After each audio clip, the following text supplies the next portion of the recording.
In the mountains of western North Carolina stands a house that should not exist.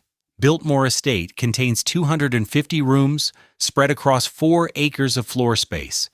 It has 35 bedrooms, 43 bathrooms, 65 fireplaces, and an indoor pool. When George Vanderbilt completed construction in 1895, the project had consumed 6 years and cost approximately $6 million. Adjusted for inflation, that exceeds $200 million in today's currency. No American has built anything remotely comparable since. The reason has nothing to do with changing architectural tastes or declining ambition. The world that made Biltmore possible was destroyed deliberately through taxation, regulation, and public fury at extreme wealth. What replaced it reveals something darker about modern inequality. The billionaires did not disappear. They simply learned to hide. In 1888, George Washington Vanderbilt II was 26 years old and controlled a fortune that exceeded the annual budget of most American states. He was the youngest grandson of Commodore Cornelius Vanderbilt, who had died 11 years earlier as the richest man in America. The Commodore had built his empire on steamships and railroads, transforming transportation across the continent. When he died in 1877, his estate was valued at approximately $105 million, more than the entire United States Treasury held in gold reserves at the time. The fortune passed primarily to the Commodore's son, William Henry Vanderbilt, who proved even more capable than his father. William doubled the inheritance within 8 years through railroad expansion and ruthless management. When William died in 1885, he left approximately $200 million divided among his 8 children. George received roughly $10 million outright, plus substantial trust income. At 23 years old, he became wealthier than he could spend in several lifetimes. George was different from his relatives. His older brothers built mansions in Manhattan and Newport, competing to construct the most elaborate showpieces on Fifth Avenue and along the Rhode Island coast. They hosted costume balls that cost fortunes and filled newspapers with scandalized accounts of excess. George preferred books to parties. He spoke 8 languages, collected art, and traveled Europe studying architecture and landscape design. He was shy, intellectual, and uncomfortable with the performative wealth displays that defined Gilded Age society. In 1888, George visited Asheville, North Carolina for his health. Doctors recommended the mountain air for his chronic respiratory problems. The town sat in a valley surrounded by the Blue Ridge Mountains, accessible by railroad but still relatively isolated from eastern cities. The climate was temperate. The scenery was spectacular. The land was cheap. George saw something beyond a health retreat. The forests reminded him of European estates he had visited. The mountains provided natural boundaries and privacy. The region was economically depressed, which meant labor and materials would cost far less than in the industrialized North. He could build something here that would be impossible elsewhere. He began purchasing land immediately. By 1889, he had acquired approximately 125,000 acres surrounding Asheville, an area larger than many eastern cities. The price was remarkably low. Much of the land had been logged or farmed to exhaustion. Local owners, struggling economically after the Civil War's devastation of the South, sold eagerly to the wealthy Northerner offering cash. George hired the best designers money could procure. Richard Morris Hunt was America's preeminent architect, trained at the École des Beaux-Arts in Paris. Hunt had designed the pedestal for the Statue of Liberty and numerous Fifth Avenue mansions for the Vanderbilt family. He understood grand scale and classical proportion. George asked him to design a house worthy of the mountain setting. Frederick Law Olmsted received the landscape commission. Olmsted had designed Central Park in Manhattan and parks in dozens of American cities. He had pioneered the profession of landscape architecture in the United States. At 67 years old, he was at the peak of his capabilities and reputation. George wanted Olmsted to transform 125,000 acres of cutover forest and exhausted farmland into a planned landscape that would rival anything in Europe. The initial conception was modest by comparison to what eventually emerged. George spoke of building a country house where he could retreat from society and pursue his intellectual interests. Hunt sketched a comfortable residence. Olmsted proposed gardens and a working farm. The project expanded rapidly. Hunt's sketches grew more elaborate with each revision. George wanted a library to house his growing book collection, which already numbered in the thousands. He wanted guest rooms for extended visits from family and friends. He wanted entertainment spaces appropriate for occasional social obligations. He wanted technological systems that would make the house comfortable and modern. Hunt looked to the Loire Valley in France for inspiration. The chateau of the French Renaissance combined grandeur with livability, formality with elegance. He designed a 4-story limestone structure with a steeply pitched roof, massive chimneys, and elaborate stone carving. The style was French Renaissance revival, transplanted to the American South.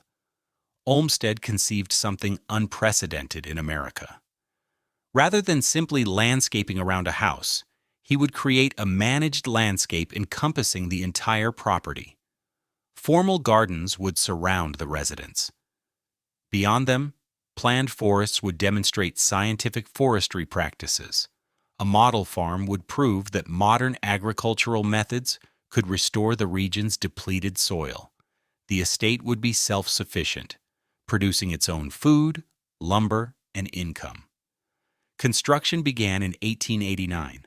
A private railroad spur was built to the construction site to transport materials. Limestone was quarried in Indiana and shipped south. Craftsmen were recruited from across America and Europe. At peak activity, more than 1,000 workers labored on the house and grounds simultaneously. The scale defied anything previously attempted by a private individual in America. The foundations required excavating into bedrock. The steel structural frame was engineered to support stone walls 4 feet thick. The roof covered more than an acre.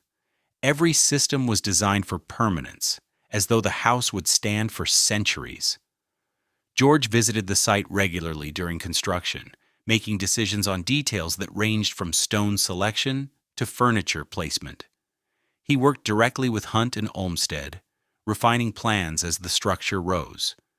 The project consumed his attention completely. He had no interest in business or politics. Building Biltmore became his life's work. The house was designed around specific functions. The ground floor contained public spaces, a banquet hall that could seat 64 guests, a library designed to hold 10,000 volumes, a billiard room, and multiple sitting rooms. The second floor held family bedrooms and guest suites. The third floor contained additional guest rooms and storage. The fourth floor housed servants' quarters. Below ground, a basement level contained kitchens, laundries, mechanical systems, and a swimming pool. Technology was integrated throughout. Electric lights powered by the estate's own generator illuminated every room. Central heating systems carried steam through miles of pipes. An intercom system allowed communication between floors. Elevators transported people and supplies. The house contained innovations that most American buildings would not adopt for decades. Olmsted's landscape work proceeded simultaneously. He planted hundreds of thousands of trees and shrubs, many imported from Europe and Asia. He created a 3-mile approach road that wound through planned forests, designed to build anticipation before revealing the house. Formal gardens descended from terraces behind the residence, featuring fountains, statuary, and seasonal plantings. The farm encompassed thousands of acres, with dairy operations, vegetable gardens, and livestock. By 1895, construction was sufficiently complete for occupancy. George opened the house on Christmas Eve with a family celebration. The project had consumed 6 years and approximately $6 million, equivalent to more than $200 million in current dollars. The result was unlike anything else in America. Biltmore contained 250 rooms, spread across approximately 175,000 square feet of finished floor space. It had 35 bedrooms, 43 bathrooms, and 65 fireplaces. The banquet hall rose 75 feet to a barrel-vaulted ceiling. The library's shelves stretched 2 stories high. The indoor swimming pool measured 70 feet long, lined with imported tile. The house was simultaneously a residence, a museum, and a statement about what private wealth could accomplish. George was 33 years old when he moved in. He had created the largest private residence in American history. He had employed thousands of workers for years. He had proven that a wealthy man could build something that rivaled European palaces. He had also built something that was already obsolete. The world that made Biltmore possible was about to change completely. On Christmas Eve 1895, George Vanderbilt opened Biltmore House to his family for the first time. Snow covered the Blue Ridge Mountains. The approach road wound through 3 miles of planned forest before revealing the chateau rising from its terraced hillside. Inside, electric lights illuminated rooms filled with art and furniture collected across Europe. A fire burned in the banquet hall beneath a 75-foot barrel-vaulted ceiling. The house was finally ready. The numbers defined what George had built. Biltmore contained 250 rooms across 4 stories, plus a full basement. There were 35 bedrooms for family and guests. 43 bathrooms featured modern plumbing with hot and cold running water. 65 fireplaces provided supplemental heating throughout the structure. The finished floor space measured approximately 175,000 square feet, roughly 4 acres under one roof. Richard Morris Hunt had designed the exterior in the style of the Loire Valley Chateau. Indiana limestone formed walls 4 feet thick at the foundation. The steeply pitched roof, covered in slate, rose to elaborate chimneys and decorative spires. Stone carving covered the facade with Renaissance details that required craftsmen trained in traditional European techniques. The effect from a distance suggested a French palace transported to the American mountains. The interior spaces reflected George's intention to create not just a residence, but a private museum.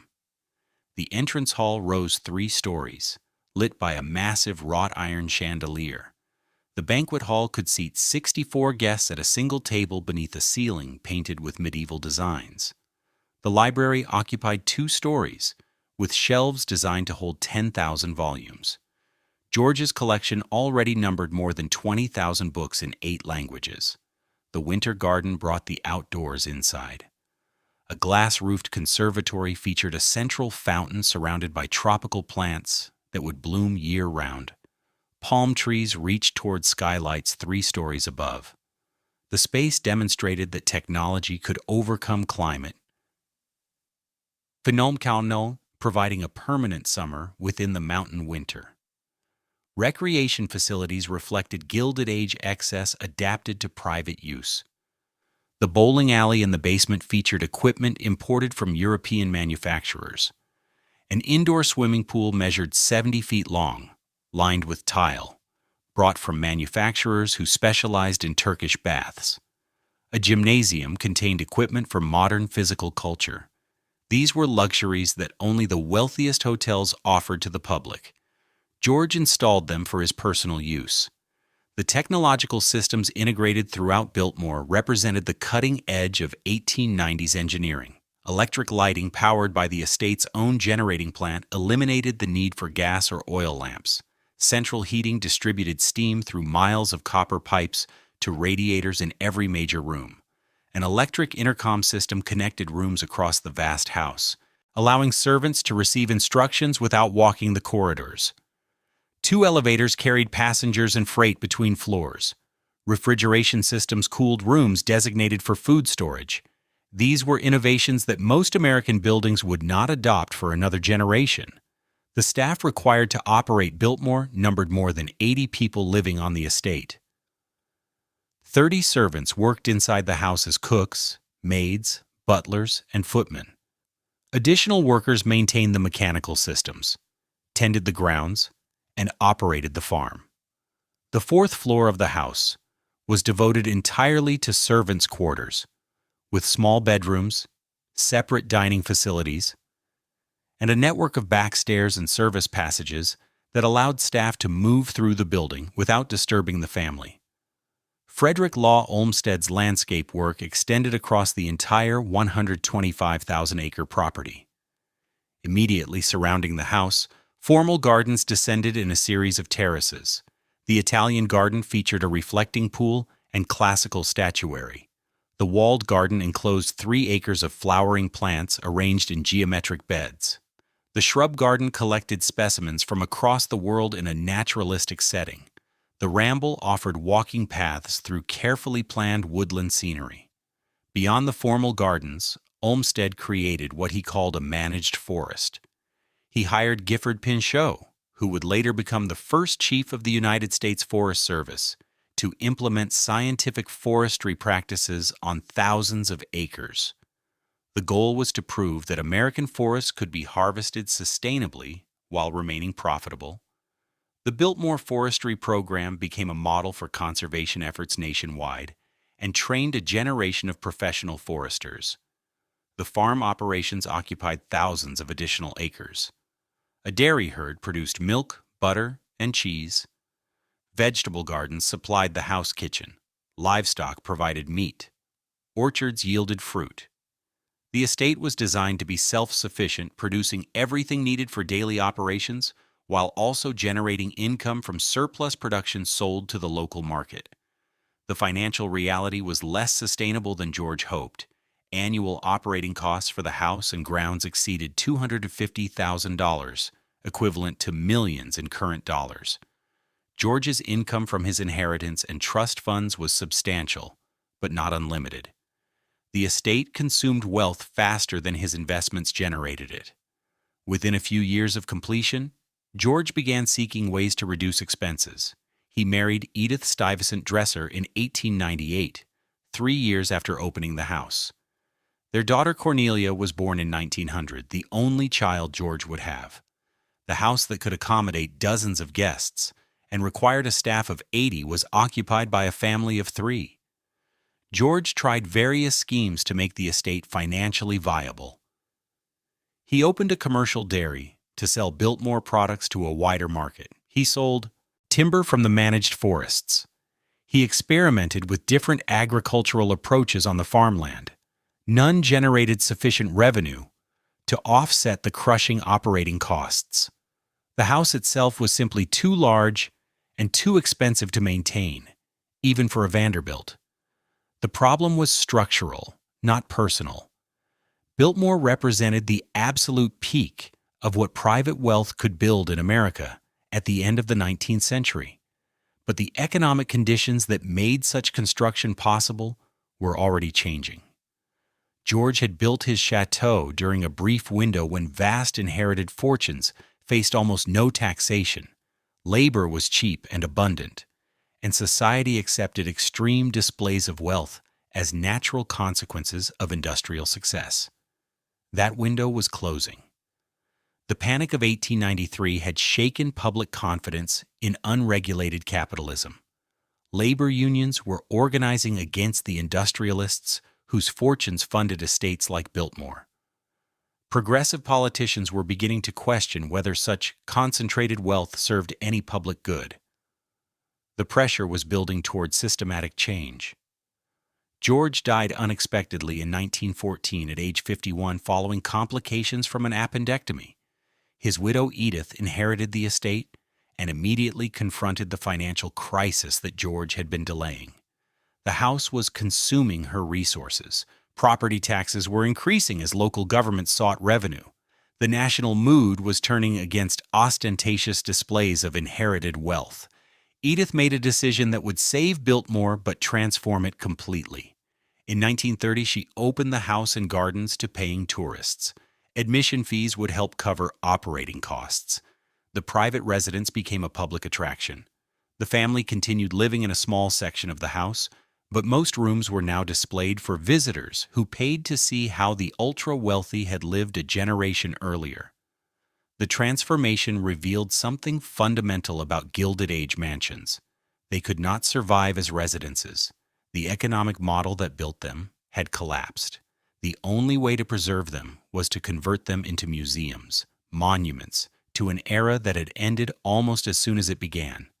Other Vanderbilt properties faced similar choices. The Breakers in Newport, Marble House, and dozens of other family estates would eventually open to the public or be demolished. The generation that built these houses intended them as dynasty headquarters that would shelter their descendants for centuries. Instead, they became tourist attractions within decades. Biltmore stood at the peak of American mansion building. It was the largest, the most expensive, and the last of its kind. Nothing comparable would ever be built again. Not because Americans lost their ambition or their wealth, but because the rules changed. The forces that would make Biltmore impossible to repeat were already gathering strength in 1895. Within 20 years, they would fundamentally alter how wealthy Americans could live. In 1913, the same year George Vanderbilt died, the United States government fundamentally altered the rules of American wealth. On February 3rd, the states completed ratification of the 16th Amendment to the Constitution. Congress now possessed permanent authority to levy taxes on income from whatever source derived. The era of untaxed fortunes was over. Before 1913, the federal government had imposed an income tax only briefly during the Civil War. That temporary measure expired in 1872. The Supreme Court struck down a subsequent attempt in 1895, ruling that direct taxation without apportionment among the states violated the Constitution. For most of the Gilded Age, wealthy Americans faced no federal income tax whatsoever. They could accumulate and spend their fortunes without government interference, beyond modest tariffs and excise taxes. The 16th Amendment changed everything. Congress passed the first permanent income tax law in October 1913. The initial rates appeared modest. Income below $3,000 faced no tax at all. Income between $3,000 and $20,000 was taxed at 1%. The top marginal rate of 7% applied only to income exceeding $500,000 annually, which affected perhaps a few hundred families nationwide. The rates did not stay modest. World War I demanded unprecedented government revenue. Congress raised the top marginal rate to 15% in 1916, then to 67% in 1917, and finally to 77% in 1918. The threshold for the top rate dropped to $1 million, capturing a larger number of wealthy individuals. A man who earned $2 million in 1918 would surrender more than $1.5 million to federal taxation. The war ended, but the high rates largely remained. Congress reduced the top rate to 73% in 1921, then to 58% in 1922, and finally to 25% in 1925. For a few years, it appeared that taxation might return to something approaching the pre-war norm. Wealthy families resumed building, spending, and displaying their fortunes as they had before. The Great Depression destroyed that hope permanently. The stock market collapsed in October 1929. Banks failed by the thousands. Unemployment reached 25% nationally and exceeded 30% in industrial cities. The American economy contracted by roughly one-third within 4 years. Public fury at the wealthy intensified as breadlines lengthened and shantytowns spread. President Herbert Hoover, himself a wealthy man who had made his fortune in mining, proposed raising taxes on the rich to address the deficit and fund relief programs. Congress passed the Revenue Act of 1932, which increased the top marginal rate to 63%. When Franklin Roosevelt won the presidency in a landslide that November, he made higher taxes on the wealthy a centerpiece of his New Deal agenda. The Revenue Act of 1935 raised the top rate to 79% on income exceeding $5 million annually. Roosevelt called it the wealth tax, and he defended it explicitly as an attack on concentrated fortunes. He argued that extreme inequality threatened democracy itself, and that progressive taxation would redistribute wealth more fairly across society. The Supreme Court upheld the new tax rates, abandoning its earlier hostility to income taxation. By 1940, the top marginal rate had reached 81%. During World War II, It climbed to 94% on income over $200,000. For the next 3 decades, the top rate never dropped below 70%.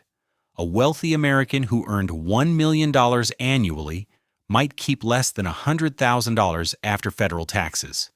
The income tax was only part of the squeeze on mansion economics. Estate taxes struck when wealth transferred between generations. Congress first imposed a federal estate tax in 1916 at a maximum rate of 10% on estates exceeding $5 million. The rate rose steadily, reaching 25% by 1924, 45% by 1934, and 77% by 1941. The combination was devastating for families attempting to maintain large estates across generations. A fortune that survived income taxation while the original builder lived faced estate taxation when he died. If his heir attempted to maintain the family mansion, annual property taxes consumed additional wealth. The three-legged tax system ensured that even the largest fortunes would eventually be dispersed or depleted. Property taxes escalated simultaneously at state and local levels. State governments and municipalities, desperate for revenue during the Depression, raised assessment values and increased mill rates. A mansion that might have faced property taxes of a few $1,000s annually in 1913 could face bills exceeding $50,000 by the 1930s. The ongoing cost of owning a palace became prohibitive regardless of income. The mathematics were simple and brutal. Consider a mansion requiring $250,000 annually to operate, similar to Biltmore's costs. In 1913, a man with $500,000 in annual income faced no federal income tax and could easily cover those expenses. By 1935, that same income faced federal taxes, approaching $400,000. The remaining $100,000 could not maintain the estate, pay property taxes, and support the family. Some attempted to restructure their holdings to minimize taxation. Trusts and foundations offered limited protection. Splitting assets among family members spread the burden. Strategic charitable giving reduced taxable estates, but these measures could only delay the inevitable for properties requiring hundreds of thousands of dollars in annual upkeep. The servants who maintained these houses were also disappearing. The domestic service industry, which had employed millions of Americans before World War I, contracted dramatically during the 1920s and collapsed during the Depression. Industrial jobs paid better than household service. Social attitudes shifted against servitude as a career. Even wealthy families who could afford large staffs found it increasingly difficult to hire qualified workers. Labor laws added pressure. The Fair Labor Standards Act of 1938 established minimum wages and maximum hours for most workers. State laws mandated workers' compensation insurance. Union organizing brought collective bargaining to industries that supplied mansions with goods and services. The cheap, abundant labor that had made Gilded Age estates economically feasible was vanishing. Technology partially compensated. Modern appliances reduced the work required to maintain a large house. Central heating systems replaced coal furnaces that needed constant tending. Electric refrigeration eliminated ice delivery. Vacuum cleaners reduced the staff needed for cleaning. But no technology could eliminate the fundamental problem. A 250-room house remained vastly more expensive to operate than a 20-room house, regardless of mechanical improvements. The wealthy adapted by reducing scale. New construction in the 1920s and 1930s featured far fewer rooms than Gilded Age mansions. Wealthy families built large, comfortable homes, but not palaces. 20 or 30 rooms became the new standard for the very rich. 50 rooms marked exceptional ambition. No one attempted to match Biltmore's 250. Existing mansions became liabilities. Property that had been assets on balance sheets transformed into drains on family resources. The land might be valuable, but the buildings sitting on that land actively destroyed wealth through operating costs and taxation. Families faced a choice: maintain the mansion and watch the fortune disappear, or demolish the house and liquidate the asset. Most chose demolition. The mansion die-off would begin in earnest within a decade, but the economic forces that made it inevitable were already in place by the mid-1930s.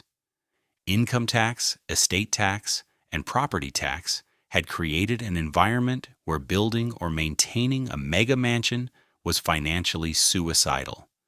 The government had not made such houses illegal. It had simply made them impossible to sustain. The tax code had solved a political problem, extreme wealth inequality, which had threatened social stability during the Gilded Age, was being systematically reduced through progressive taxation. Fortunes could still be built, but they could not be preserved intact across generations while maintaining ostentatious displays of consumption. Society had decided through its elected representatives that concentration of wealth at Vanderbilt levels was unacceptable. The question that remained was practical rather than political. The billionaires who survived this transformation did not become poor. They remained extraordinarily wealthy by any measure. They simply could no longer afford to live in 250-room houses. What would they do instead? The answer would reshape American elite culture entirely. The demolition began on Fifth Avenue. In 1926, the mansion that Cornelius Vanderbilt II had built at the corner of Fifth Avenue and 57th Street came down. Completed in 1883, the house had occupied an entire city block. It featured 130 rooms, a ballroom that could accommodate 200 guests, and interiors designed by the finest craftsmen in America. The family had lived there for 43 years. Demolition took less than 6 months. The site became commercial property. A bank and office building replaced the mansion, generating rental income that dwarfed what the residents had cost to maintain. The Vanderbilts had made the economically rational choice. The house was consuming wealth. The land beneath it was valuable. Demolition solved both problems simultaneously. The pattern repeated across Manhattan. William Kissam Vanderbilt's mansion at 660 Fifth Avenue, completed in 1883 at a cost equivalent to tens of millions in current dollars, was demolished in 1927. The house had been the first in New York designed in the French chateau style, setting a trend that dominated elite architecture for a generation. 44 years after construction, it became rubble. Caroline Schermerhorn Astor's mansion at Fifth Avenue and 65th Street disappeared in 1926. Mrs. Astor had been the queen of New York society, and her annual ball defined who belonged to the city's elite. Her ballroom could hold exactly 400 guests, giving rise to the phrase, the 400, as shorthand for high society. The mansion that hosted this social power was razed to make room for a luxury apartment building. The statistics tell the story.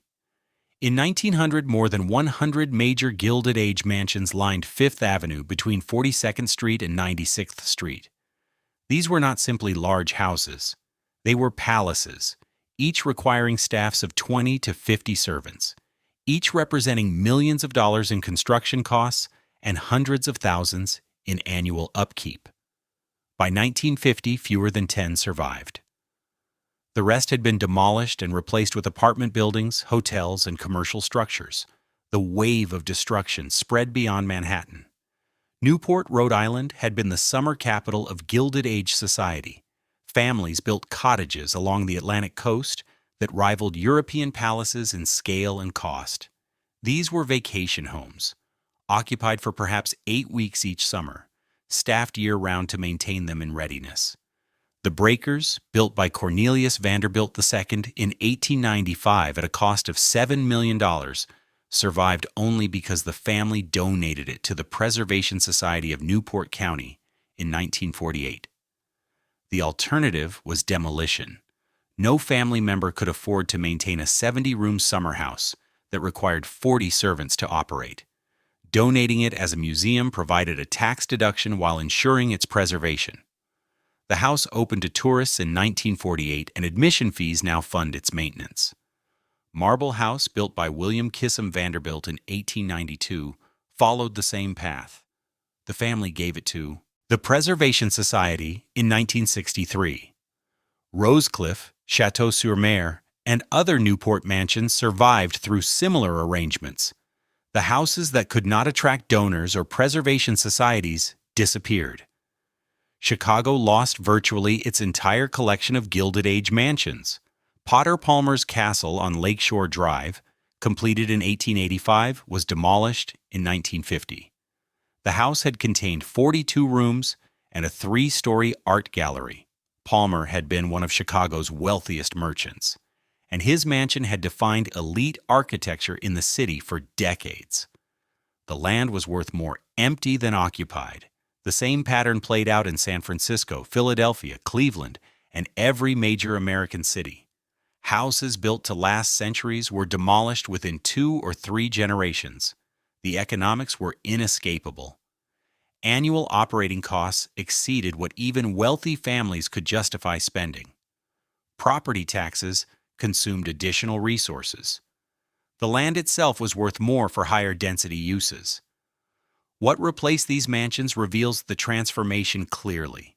Apartment buildings generated rental income from dozens or hundreds of units on the same land that had held one family.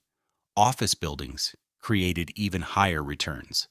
Commercial hotels put property to profit-generating use. The American real estate market had become too sophisticated and too expensive to tolerate single-family mansions on premium urban land.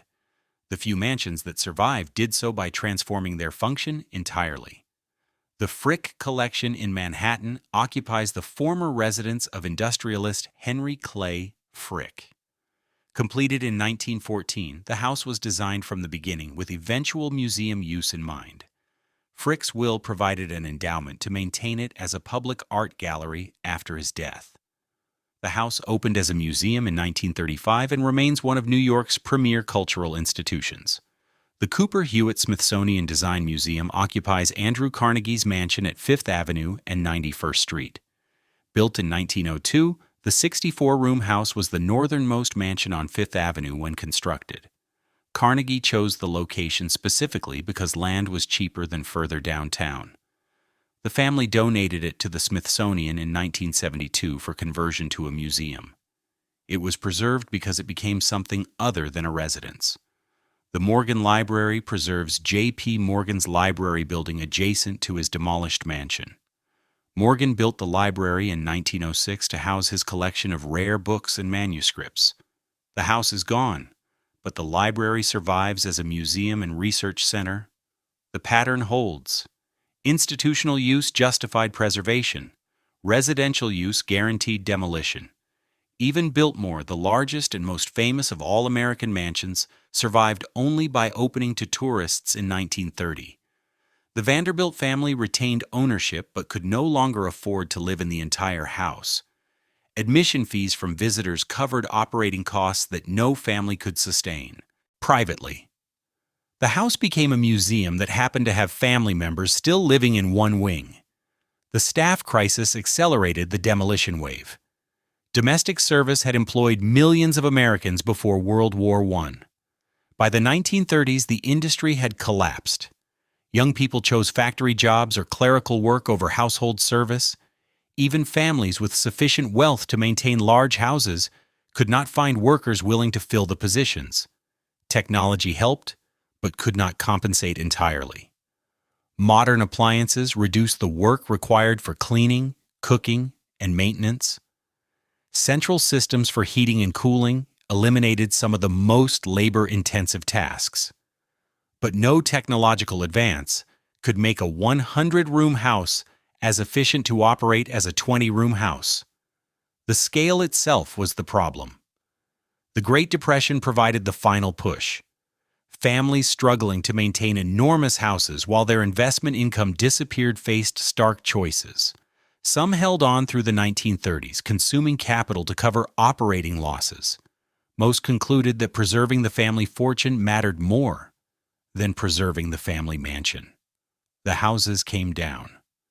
By 1950, the transformation was complete. The American mansion as Gilded Age symbol had become extinct. Those that survived did so as museums, schools, or institutional buildings. None functioned as private residences in the way their builders had intended. The era of building palaces for oneself had ended permanently. The wealthy did not disappear. They simply learned to live differently. The billionaires who remained after the mansion die-off controlled fortunes that would have astonished the Vanderbilts. They had adapted to a world where visible displays of wealth invited taxation, regulation, and public fury. The question was not whether they would continue spending lavishly. The question was where their money would go if not into 250-room houses. The modern billionaire owns more than George Vanderbilt ever imagined. You just cannot see it.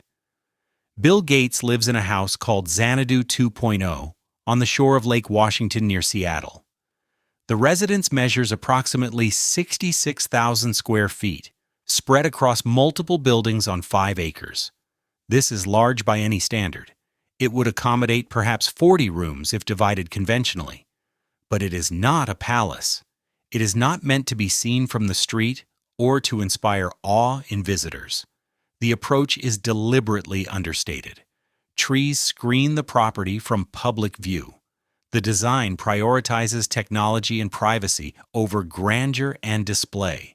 The house cost an estimated $63 million to build in the 1990s, a substantial sum but a fraction of what Gates could afford. His net worth has exceeded $100 billion at various points. He could have built 10 Biltmores. He chose not to. The decision was strategic, not modest. Jeff Bezos follows a similar pattern. His real estate holdings span multiple properties worth hundreds of millions collectively.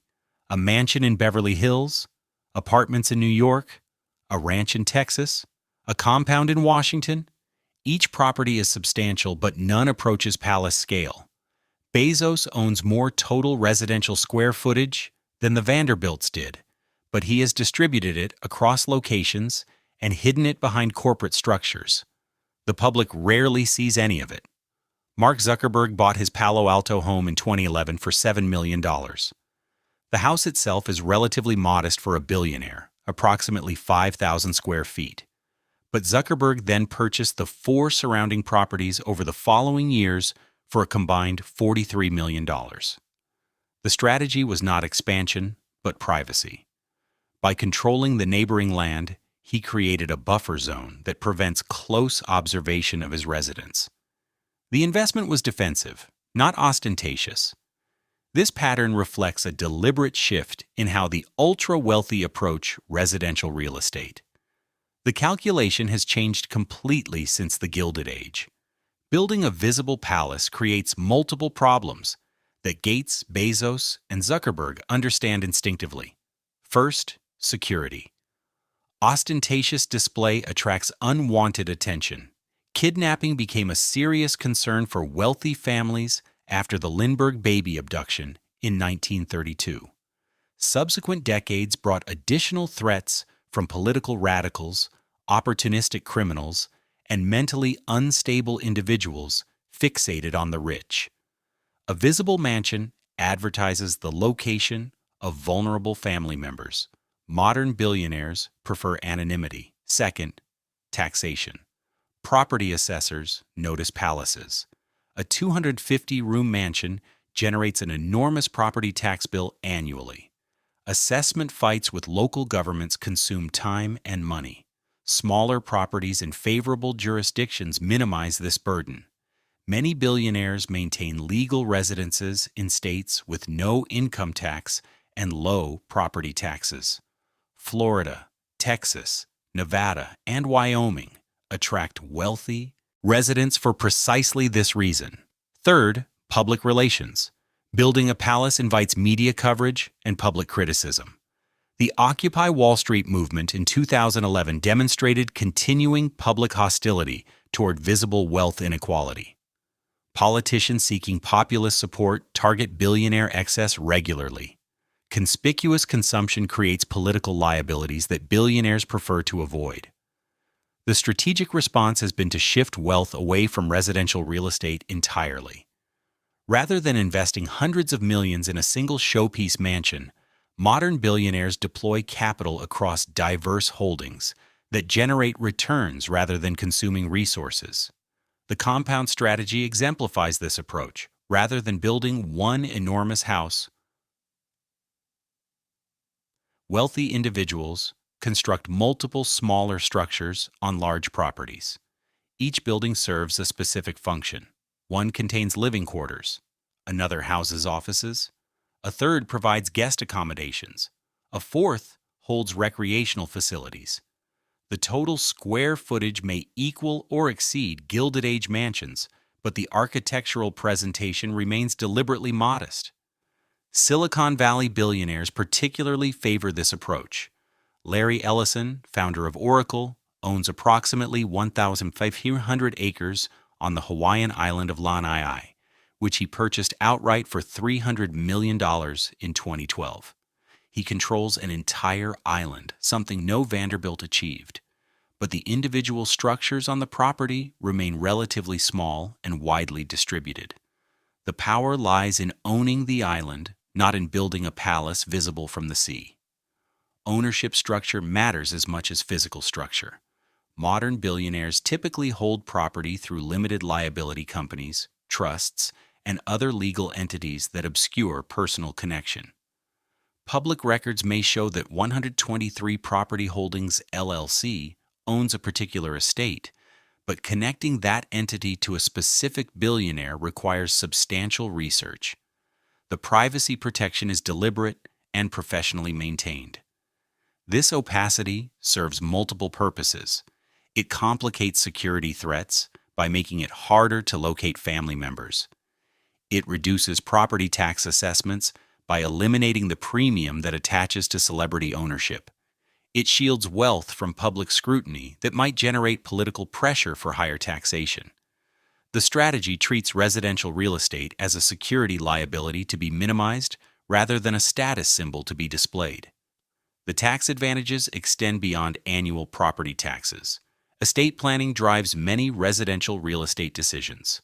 A $100 million mansion represents $100 million subject to estate tax when the owner dies. That same $100 million invested in productive assets generates income while growing in value, and sophisticated estate planning can shield much of it from taxation. The mansion consumes wealth. The investment portfolio multiplies it. Conservation easements provide additional benefits. Wealthy landowners who donate development rights on large properties receive substantial tax deductions while retaining use of the land. Ted Turner has used this strategy extensively on his numerous ranches across the American West. The land remains in his control, but he captures tax benefits by restricting future development. The calculation is straightforward. A billionaire with $10 billion in assets who builds a $500 million palace destroys wealth in multiple ways. Construction consumes capital. Annual operating costs consume additional capital. Property taxes consume more. The asset appreciates slowly, if at all, while requiring constant maintenance. When the owner dies, estate taxes claim a significant portion. The palace is a wealth destruction machine.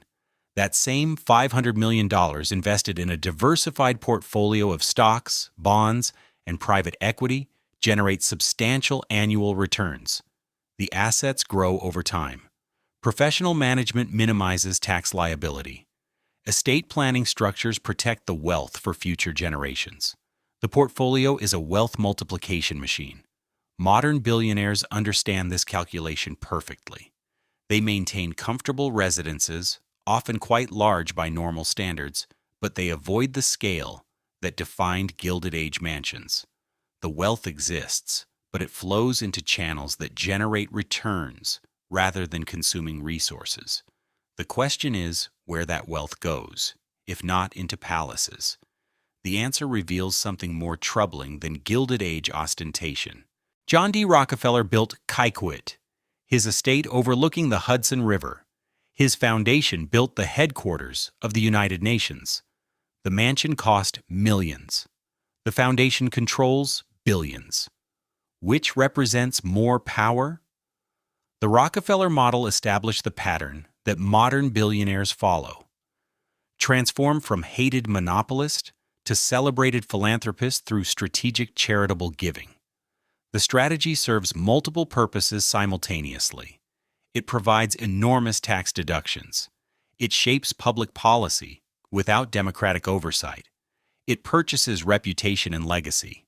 Most importantly, it allows wealth to exercise power across generations in ways that mansions never could. The modern charitable foundation operates as something between a nonprofit organization and a dynastic trust. Assets placed in the foundation avoid estate taxation entirely. The foundation itself pays no taxes on investment income.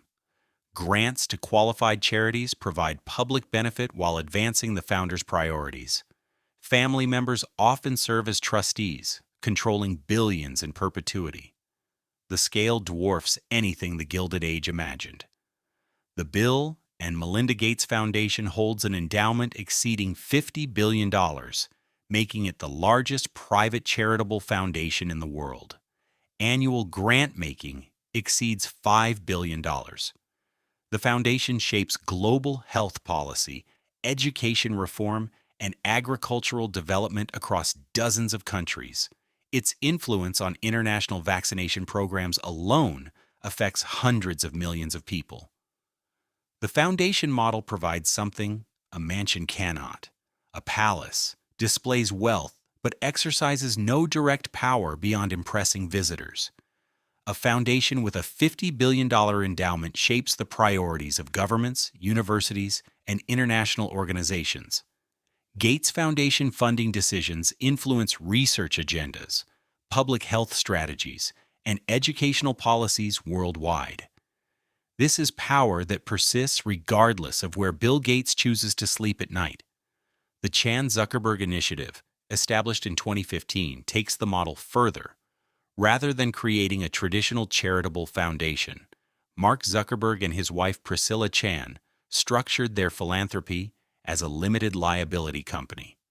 This provides even greater flexibility. An LLC can make political donations, invest in for-profit companies, and lobby for policy changes that traditional foundations cannot pursue.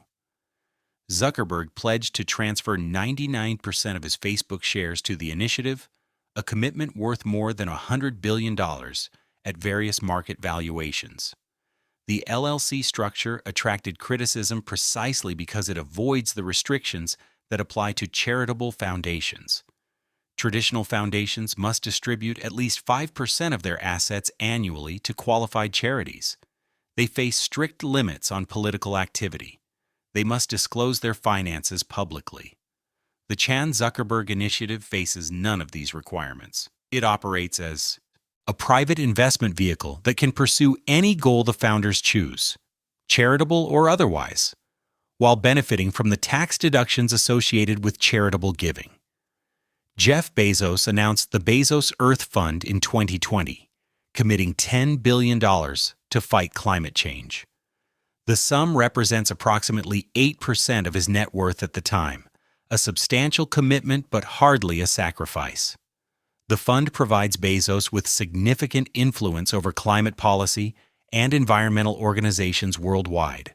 More importantly, it provides favorable publicity at a time when Amazon faces increasing criticism for its environmental impact and labor practices. The tax implications are substantial. A billionaire who donates $10 billion to a charitable foundation receives a tax deduction for the full amount. At the highest tax rates, this could save approximately $4 billion in federal taxes. The remaining $6 billion, which the billionaire genuinely surrendered, purchases enormous influence over how and where those funds are deployed. The foundation invests the endowment, generating returns that fund grants in perpetuity. The donors' priorities shape charitable giving long after their death. Media ownership provides another channel for influence that mansions could never deliver. Jeff Bezos purchased The Washington Post in 2013 for $250 million. This was pocket change for a man worth more than $100 billion at the time. But the acquisition provided ownership of one of America's most influential newspapers, a publication that shapes political discourse in the nation's capital. The Post operates independently under Bezos's ownership, maintaining journalistic standards that predate his acquisition. But the mere fact of his ownership raises inevitable questions about coverage of Amazon, his space company Blue Origin, and his personal affairs. Publishers traditionally wielded enormous political influence. Bezos acquired that influence for less than the cost of maintaining Biltmore for 2 years. Laurene Powell Jobs, widow of Apple founder Steve Jobs, purchased a majority stake in The Atlantic magazine in 2017. Mark Benioff, founder of Salesforce, bought Time magazine in 2018 for $190 million. Patrick Soon-Shiong purchased the Los Angeles Times in 2018 for $500 million. In each case, billionaires acquired major media properties for sums that represented tiny fractions of their total wealth. The pattern reflects a calculated strategy. Major media properties confer prestige and influence disproportionate to their financial value. Most operate at losses or narrow margins, making them unattractive to profit-focused investors. But for billionaires seeking platforms to shape public discourse, these properties are bargains. The cost of ownership is trivial. The potential influence is substantial. Elon Musk's acquisition of Twitter in 2022 for approximately $44 billion represents the extreme version of this strategy. The platform had roughly 400 million users and served as a primary channel for political discourse, news dissemination, and public debate. Musk's purchase gave him control over the algorithms that determine what hundreds of millions of people see, the moderation policies that govern what they can say, and the features that shape how they interact. The price was substantial even for Musk, requiring him to leverage other assets and take on significant debt. But the acquisition provided something no mansion could offer. Twitter is infrastructure. It is a platform that politicians, journalists, activists, and citizens worldwide depend on for communication. Controlling that platform provides influence over public discourse itself. The comparison to Gilded Age power is instructive. John D. Rockefeller controlled 90% of American oil refining. This gave him enormous economic power and substantial political influence. But his power operated through market mechanisms and was ultimately constrained by antitrust law. Modern platform owners exercise power more directly. They control the systems through which information flows, conversations occur, and communities form. Mark Zuckerberg controls Facebook, Instagram, and WhatsApp, platforms with more than 3 billion combined users. This is a larger population than any nation-state.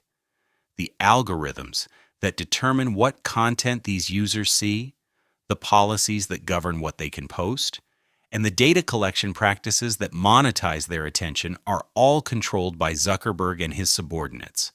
No king, president, or prime minister exercises comparable power over so many people. Jeff Bezos built Amazon into a platform that controls approximately 40% of American e-commerce. Amazon Web Services provides the infrastructure that runs substantial portions of the internet.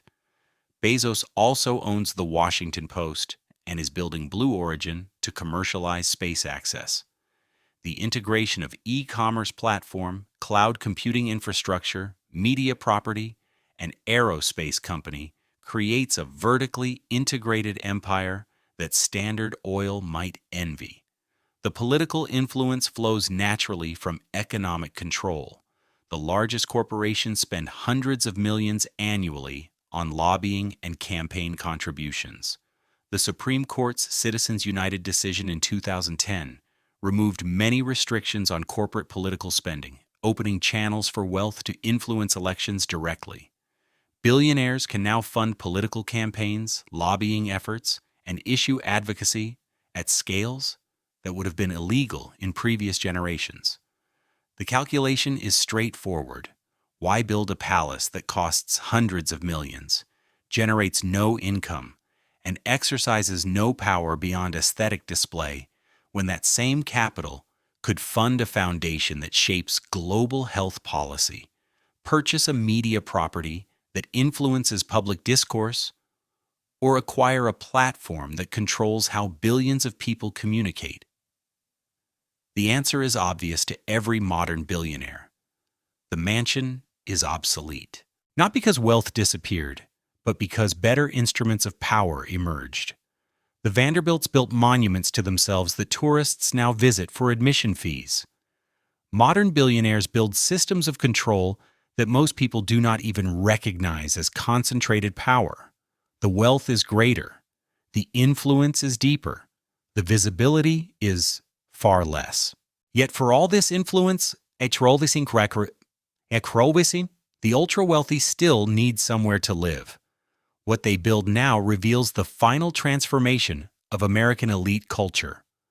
Mark Zuckerberg's compound on the Hawaiian island of Kauai illustrates the modern approach. Beginning in 2014, Zuckerberg and his wife purchased approximately 100 acres of land on the island's north shore for more than $100 million. The property includes beaches, forests, and former plantation land. In 2016, Zuckerberg began constructing a 6-foot wall around portions of the property, triggering local controversy and accusations of colonialism. The wall was not decorative, it was functional, designed to prevent observation and access. The compound strategy reflects the fortress mentality that defines modern billionaire residential planning. Rather than building a palace that welcomes admiration, Zuckerberg constructed a barrier that enforces exclusion. The contrast with Biltmore could not be more complete. George Vanderbilt built his mansion on a prominent hilltop and invited visitors to marvel at its scale. Zuckerberg hides behind walls on a remote island and resents anyone who notices. Larry Ellison took the fortress concept to its logical extreme. In 2012, Ellison purchased approximately 98% of the Hawaiian island of Lanai for an estimated $300 million. The island spans roughly 140 square miles and had a population of about 3,000 residents at the time of purchase. Ellison now controls nearly an entire island, something no American tycoon had achieved since the 19th century. Ellison has not built a single mega mansion on Lanai. Instead, he has developed multiple properties across the island, invested in luxury resorts, and implemented agricultural and conservation projects. The strategy treats the island itself as the estate rather than any individual structure. Geographic isolation provides security and privacy that walls alone cannot deliver. Owning the island means controlling who arrives and under what circumstances. The ranch estate represents another favored approach among the ultra-wealthy. Ted Turner owns approximately 2 million acres across multiple properties in Montana, Nebraska, New Mexico, and other western states. This makes him the second largest private landowner in America. John Malone owns approximately 2.2 million acres, making him the largest. Both men acquired their holdings gradually over decades, assembling enormous territories from smaller ranches and farms. These properties are not residential showpieces. They are working ranches that generate modest income from cattle, bison, and conservation activities. The residences on these properties remain relatively modest, often comprising multiple small structures rather than single palaces. The power lies in controlling vast territories, not in building impressive houses. A billionaire who owns 1 million acres controls more land than many European principalities, but does so without attracting the attention that a 250-room mansion would generate. The conservation framing provides additional benefits. Wealthy landowners who place conservation easements on their properties receive substantial tax deductions while retaining use of the land. The easements restrict future development, protecting the land in perpetuity while providing immediate financial benefits to the owner. Turner has used this strategy extensively, protecting hundreds of thousands of acres while capturing tax benefits worth tens of millions. The doomsday bunker trend reveals something darker about modern billionaire psychology. Since 2008, survivalist preparation has become increasingly common among Silicon Valley elites. Peter Thiel purchased property in New Zealand and obtained citizenship there, reportedly as insurance against social collapse in the United States. Other tech billionaires have followed similar strategies, acquiring remote properties as potential refugees. The bunker construction industry has grown to serve this demand. Companies now specialize in converting decommissioned missile silos into luxury underground residences. These facilities feature air filtration systems, independent power generation, extensive food storage, and security systems designed to withstand civil unrest or environmental catastrophe. Prices range from hundreds of thousands to tens of millions of dollars, depending on specifications. The psychology behind bunker preparation differs fundamentally from Gilded Age mansion building. Vanderbilt built Biltmore to display confidence and permanence. He expected his fortune and his family to endure for generations on that mountain. Modern billionaires building bunkers expect society to collapse and plan accordingly. The shift from palace to fortress to bunker traces a progression from confidence to anxiety to paranoia. Urban anonymity provides yet another strategy. Ken Griffin, founder of hedge fund Citadel, has purchased multiple floors in Chicago's highest residential buildings rather than building a single mansion. The strategy provides luxury accommodation while avoiding the visibility of a standalone palace. High-rise living offers security advantages through controlled access, professional management, and the anonymity that comes from living among other wealthy residents rather than in an isolated estate. Griffin announced in 2021 that he would relocate Citadel's headquarters from Chicago to Miami, citing concerns about crime and Chicago's tax environment. Florida offers no state income tax, lower property taxes, and a political climate favorable to business interests.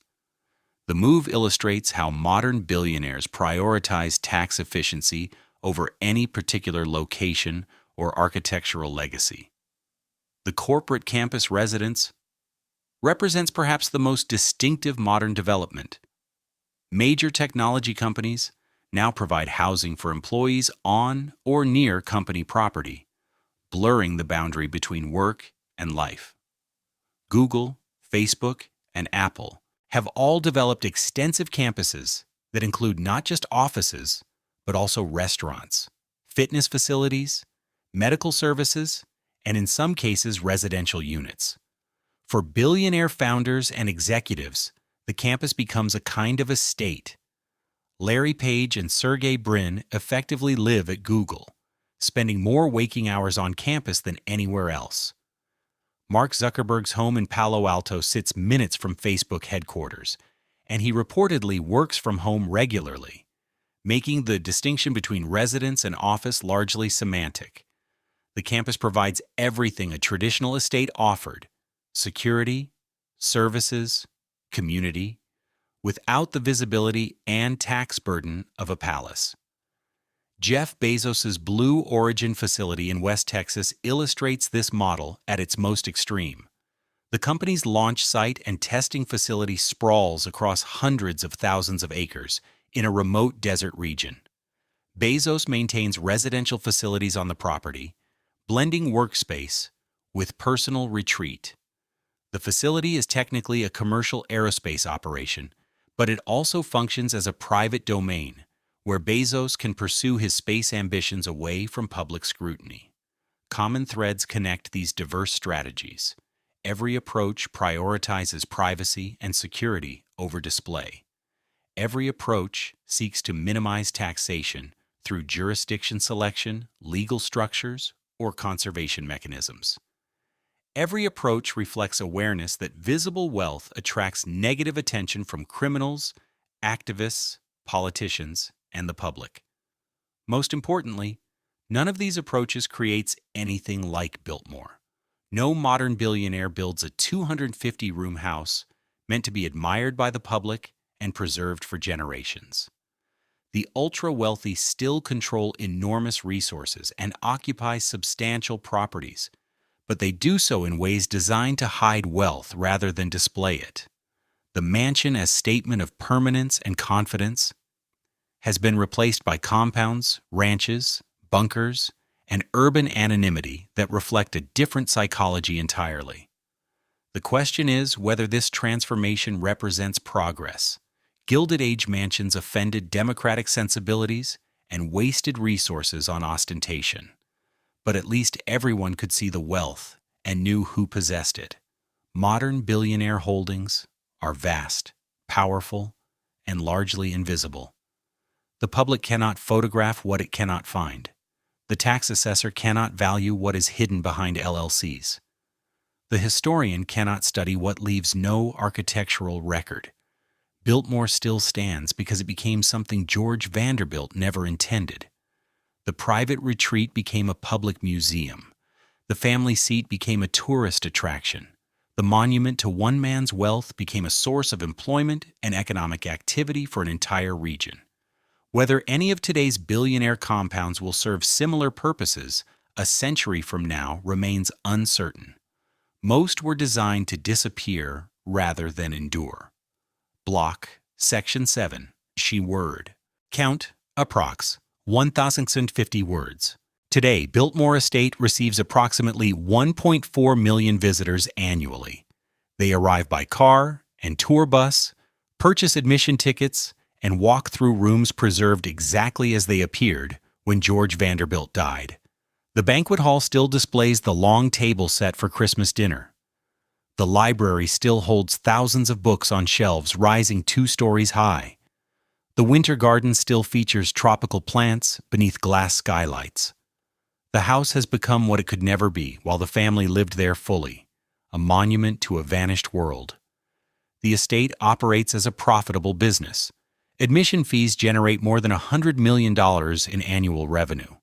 The property includes hotels, restaurants, a winery, and retail operations. Employment exceeds 2,000 people, making Biltmore one of the largest employers in western North Carolina. The house that consumed George Vanderbilt's fortune now generates substantial income for his descendants and provides economic benefits to the surrounding region. The financial model represents the only viable path for preserving Gilded Age mansions. Private residential use proved economically impossible. Only by transforming into tourist attractions, museums, or institutional facilities could these structures survive. Biltmore succeeded where most others failed because the family adapted early, opening to tourists in 1930 when commercial tourism was still developing as an industry. The experience of visiting Biltmore today reveals what has been preserved and what has been lost. Tourists wander through rooms that once accommodated only family, guests, and servants.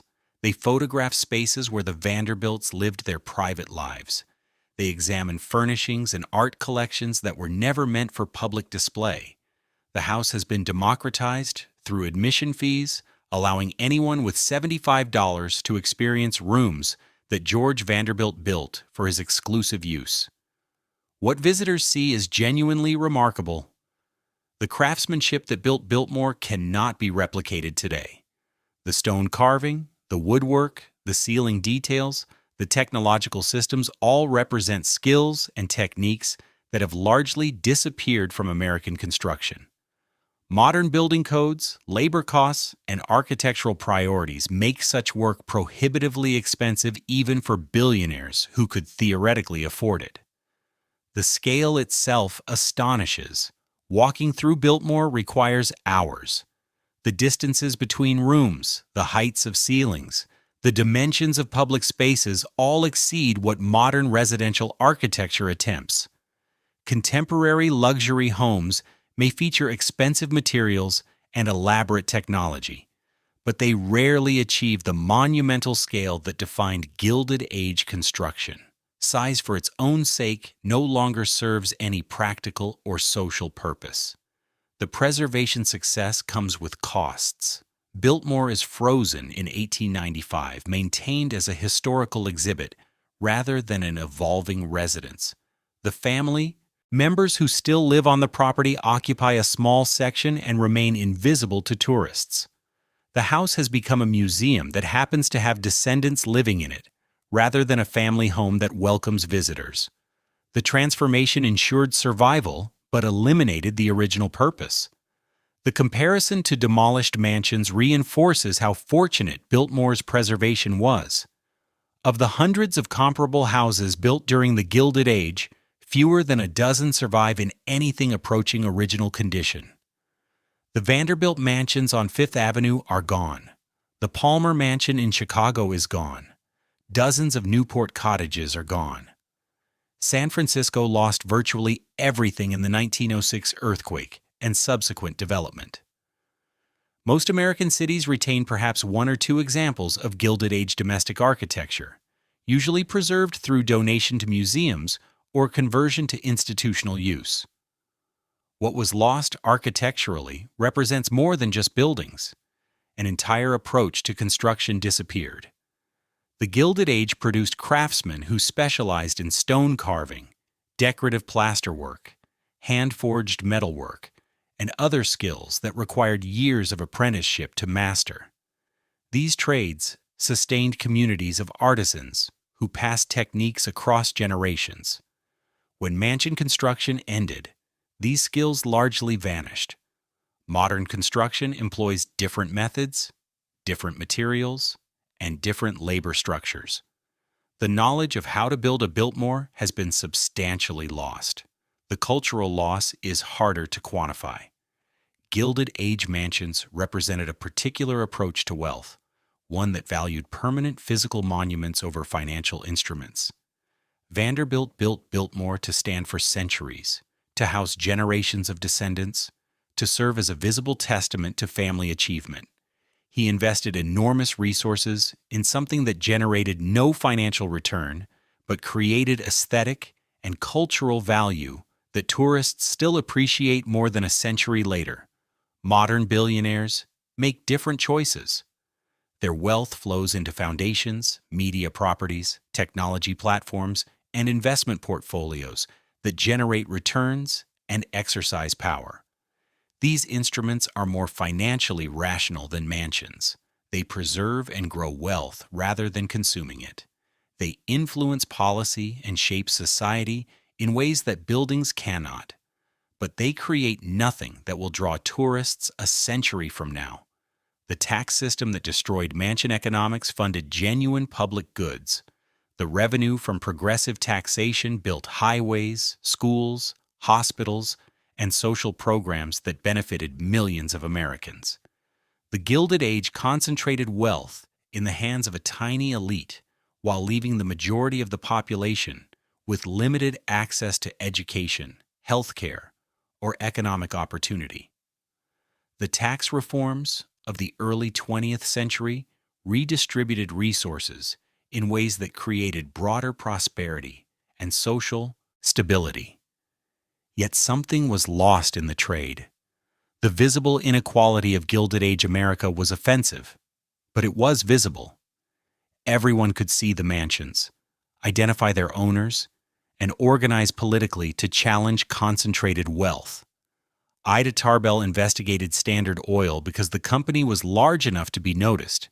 Labor unions organized against industrialists whose palaces demonstrated their wealth.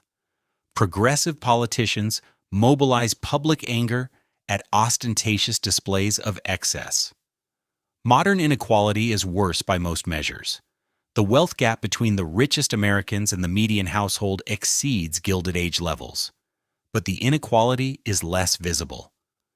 Billionaires hide behind LLCs, foundations, and geographically dispersed holdings. They exercise power through platforms and media properties that most people do not recognize as instruments of concentrated wealth. The system is harder to challenge because it is harder to see. The case for visible wealth is not aesthetic or moral. It is practical. When inequality is visible, democratic societies can respond to it. Voters can demand taxation. Legislators can regulate monopolies. Journalists can investigate abuses. The system remains accountable. Because the evidence of concentrated power cannot be hidden. When inequality becomes invisible, accountability becomes more difficult. How does one investigate a foundation's influence over public health policy? How does one regulate a platform's control of information flow? How does one tax wealth that is distributed across hundreds of legal entities and dozens of jurisdictions? The modern ultra-wealthy have learned to exercise power without creating monuments that document that power. They have solved the problem that destroyed Gilded Age mansions by making their wealth and influence harder to perceive. The central question remains unresolved. Is modern invisibility better than Gilded Age ostentation? The answer depends on what aspects of wealth concentration concern you most. If the concern is wastefulness, modern efficiency is clearly superior. Billionaires who invest in productive assets rather than building 250-room houses allocate capital more rationally. Society benefits from investments in technology, research, and business development more than from additional palaces. If the concern is inequality itself, the comparison is less favorable. Wealth concentration has increased, not decreased. The ultra-wealthy control a larger share of total assets than they did in the Gilded Age. The tax system that destroyed mansions has been progressively weakened through lobbying and political influence. Top marginal rates have fallen from 94% to 37%. Estate taxes have been reduced substantially. The system that forced Biltmore to become a museum is weaker than at any point since the 1920s. If the concern is accountability, modern invisibility creates serious problems. Power that operates through foundations, platforms, and media. Properties is harder to challenge than power that built visible palaces. The ultra-wealthy shape education policy, health policy, environmental policy, and media discourse without the public oversight that democratic systems require. Foundations operate in perpetuity with minimal transparency.